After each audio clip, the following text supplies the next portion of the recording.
There is a wellness CPG portfolio that now has over $500 million in annual revenue. Yet very few supplement industry stakeholders in the United States mention much about them. I think it's time for that to change.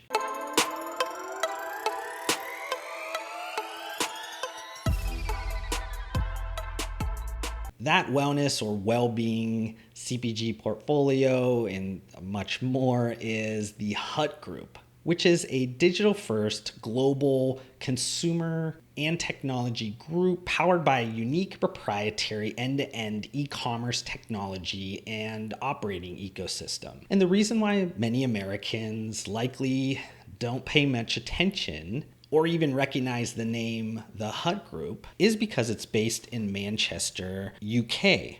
But at over 1.4 billion in total sales in 2019, it really shouldn't be overlooked for many reasons.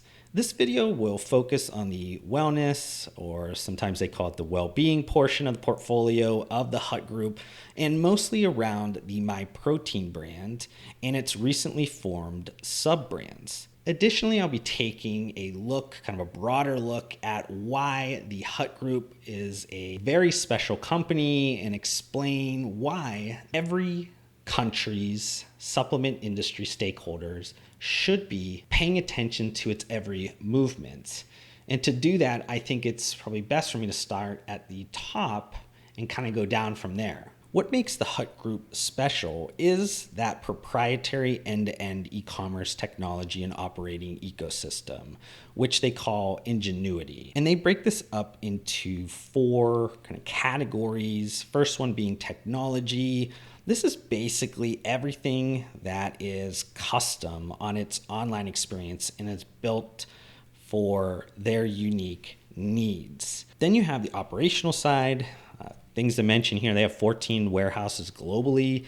80% of their wellness products are actually made in-house at their own manufacturing facilities, and they have several R&D teams across the world. The brand element here is that they make 100,000 assets a year.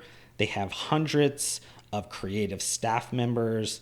They have over 10,000 in their affiliate network. They have a custom customer relationship management system. There is a data segment which has a custom built analytics and reporting system to leverage real-time decision-making across their whole organization. If you were listening to that and you were starting to think, wow, this is really a company that is built much bigger than just the $1.4 billion in sales, you'd be correct, and it has a lot of similarities, or at least kind of remnants of what you would think about when Amazon was first starting, especially thinking about they've built this Ingenuity kind of platform, fully customized end-to-end e-commerce and operational system for themselves. But what they realized was it was so unique, so valuable, that they were going to go out and start selling that. I think they started in the last 18 months, they started actually selling that to other companies. So this is similar to like what you'd think about with Amazon when they built Amazon Web Services,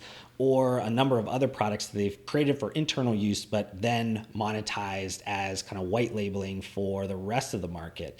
The Hut Group has been able to do that with this Ingenuity, with third-party major brands here we're talking about here. You have, I think, Nestle, you have Walgreens, you have Procter & Gamble, and a ton of other companies that have came on as clients to the Hut Group for this technology. Though the Hut Group could monetize all of that for other people, they obviously have their own brands as well. And what I wanted to focus on here was the MyProtein name, the biggest wellness CPG brand within the portfolio by far and away. The company MyProtein, if you're not too familiar with them, they were founded in 2004 by Oliver Cookson. Shout out to Oliver. I know he watches and listens to some of my content. He was able to build a really special company that the Hut Group acquired in 2011 and has made it the biggest online wellness brand globally, and it has over 2,300 SKUs now. So this is a massively complex wellness CPG brand that has seen sales growth since the acquisition of 19.2x. I think they predicted somewhere around $25 million in 2011 when they acquired it. The 2019 sales of MyProtein was up 22%. So this is a legacy brand. It's been a while. It's obviously been reinvented and reinvigorated by the Hut Group, but it is still having considerable growth year over year at a huge revenue base. The MyProtein brand also went through a comprehensive rebrand, also some repositioning. They created sub-brands within the MyProtein name called My Vitamins, My Vegan, and also a clothing element that has definitely taken a bunch of huge steps forward and has a ton of kind of elements that seem similar to another UK brand, Gymshark. And though the rebrand and the packaging looks much different than it did before, it was really around like the repositioning that the Hut Group undertook with MyProtein that kind of makes this special and kind of takes them and elevates them to grow into potentially a wellness portfolio that could reach $1 billion.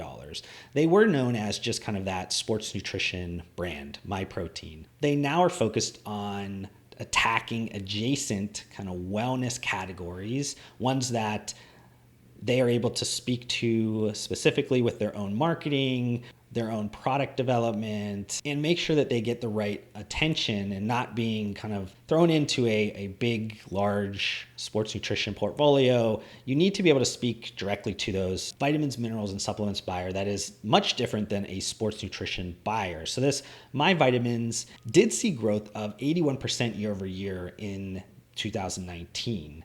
The secondary, when you're talking about vegan and just the full line of vegan products and just the vegan mentality, you break that out, you're able to really specialize that in a different way. The My Vegan sub-brand was up 51% in 2019. Taking this a step further, MyProtein has done an extremely good job, arguably the best job out of any global wellness CPG portfolio in localizing their approach to brand building. And if you look at just the composition of their revenue now, 80% of the revenue comes from outside of their home country of the UK. And they have 54 localized websites that are sometimes unique from the imagery, unique from the language, unique from the articles. On a lot of their larger markets, everything is tailored and personalized to that local market. Specifically, I wanted to bring up the Asian market because MyProtein has seen explosive growth in that region, with Japan, South Korea, and Taiwan all growing in excess of 100% in compounded annual growth over the last 3 years. And with MyProtein's Asian sales increasing at over 188% year over year on things like Singles Day, which is the Alibaba Group's equivalency of the Amazon Prime Day, you'll see that they're doing a ton of great things in the Asian market. And MyProtein's Japan market grew 67% year over year, but over the next year in 2020, they expect that actually to be the biggest single territory of sales for MyProtein. And this is one of those areas that I talked about when they went all in to localizing their specific brand. They came out with specific product flavors that fit the palates of that market, had fully localized marketing strategy with influencers and content that was made specifically for them. They also didn't just like create a bunch of demand and not actually be able to get this out in a time effective, great customer experience way. So they actually opened 2 distribution centers in that Asian market, now fulfills upwards of, I think, 70% of the orders. So customers are able to get the products quick. They're not waiting a couple days from it being shipped from somewhere maybe in the Netherlands or maybe in a US West Coast city or something like that. So this really helps grow a market when you're fully invested in going all in. And mentioning just like some of the product things that they do, they have the ability to do a ton of these things because they are fully integrated in their business. They just opened up, I think, the 3rd manufacturing facility in Poland. That complements some existing facilities in the UK and the United States. These facilities for like the wellness or well-being categories, they do about 80% of that manufacturing in-house. Because of that, they're able to create a ton of things. They have a bunch of complexity, obviously, with the 24 or 2,300 SKUs that they have. So they're able to create unique products, innovative products, very quickly because they own their own manufacturing, along with having product development teams, R&D teams, labs across the world. They have a ton of resources that are almost unmatched with their competitors. And in 2019, they launched 250 alone new innovative products on the MyProtein name. They launched 20 of them on the MyVegan sub-brand. And while all of this kind of continuous new product development definitely has driven some growth for MyProtein, existing products have remained key for them. 71% of their revenue was from products that were created earlier than 2017. And this is complemented by a highly loyal customer base, with 84% of their 2019 sales coming from reoccurring customers. But while loyalty is great and they've built a very strong customer base that has continuously bought more and more of their products, they also need to get themselves in front of a ton of new audiences. And a great way to do that is through influencer strategy. And they actually have a experiences division, which is focused around where they believe the future is with marketing, is around creators and influencers, and making sure that they have the proper processes, facilities, everything to be a leader in this marketing area. And also with them having that Ingenuity platform, end-to-end proprietary platform that they sell off to other brands, they also want to be a leader in connecting creators with brands. So this works out that it is great for their third-party customers as well, but it's also great for their owned brands. And this is key because it helps cut through the noise of traditional paid marketing.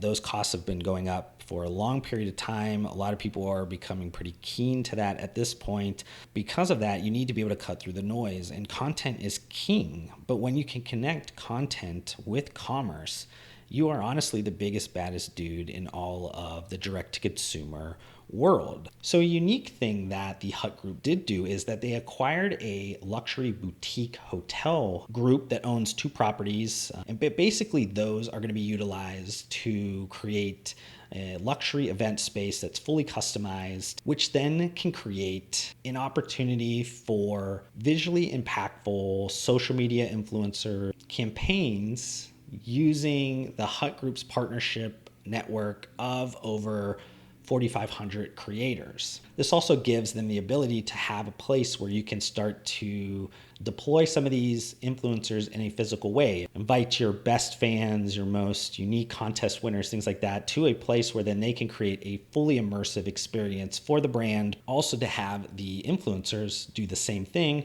and offer that to some of their third-party customers. In this investment, along with the proprietary influencer platform, sales coming from those creators accounts for 11% of the total of the Hut Group's revenue. That is much different than the 1% of influencer revenue that was in 2018. Don't forget that this Ingenuity proprietary platform provides unique customizable analytics for the Hut Group to really take a bunch of trends and things that are happening in the market, seeing things before a lot of other people can, and then matching it up with a lot of the influencers that they have within their network, or new influencers that could be a part of this in the future by analyzing them with this technology. So it's something that could be and should be looked at as a very strong marketing lever for the Hut Group to pull when they need it. And they definitely will be pulling that a lot over the next couple of years as influencers become a much bigger part of how commerce works, be that from nano influencer side up to the biggest celebrity influencers. And finally, they actually are opening up what they're calling the Icon facility.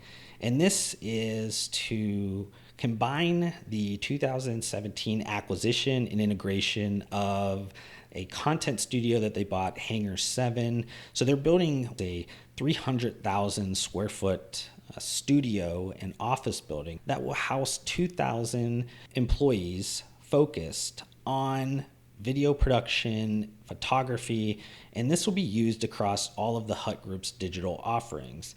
The development is currently on track and due to be complete in early 2021. So hopefully through this video, you guys saw that the Hut Group and the wellness portfolio, primarily MyProtein, is definitely playing a different game than a lot of its competitors. And because of that, if they are wanting to get into a certain market, they have the capabilities, they have the know-how, they can deploy this, they have proven in different markets to be able to take over those markets very quickly. And if you are a US stakeholder in the supplement industry and you've not paid much attention to MyProtein, I think you should probably change that now. Thank you so much for watching this video. If you want to help support me, make sure you guys hit that thumbs up button on this video. If this is the first time you've been introduced to my videos, would love for you guys to be a part of my community by subscribing to my channel. I upload several videos just like this weekly. And if you guys want to connect further outside of this platform, I do include all of my social media links down below. I just want to thank you guys again for your time. Hopefully I gave you some value in return, and we'll see you guys on the next video.